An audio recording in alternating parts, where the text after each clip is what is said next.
If you watched our last video, you saw that we talked about the good things that were happening with my keeper list from last year and how they're playing so far this year. So then you have the bad and you have the ugly. Today's the bad. And I don't know if you'd call it bad. A lot of these guys are just kind of meh or kind of doing what you expect of them, but players that you kind of wish were doing a little bit better. For me, the first one's Chas McCormick.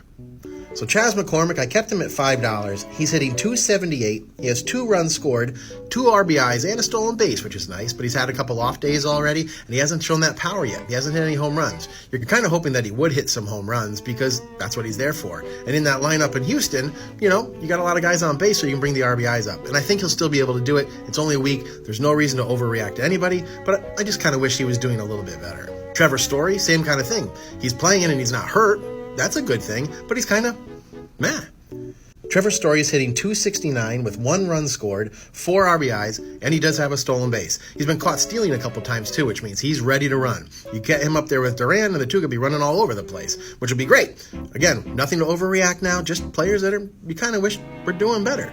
Dylan Cease is another one. Dylan Cease currently has a 3.86 ERA, a .86 whip, which you gotta like. He does have 6 strikeouts, but he doesn't have any wins yet, and he's playing for a good team. He looked like he put a bunch of players on base. He wasn't comfortable. Let's hope that he's finally comfortable now in San Diego and will be great in his next start. So those are the players that are kind of meh. The next video are going to be the players that are kind of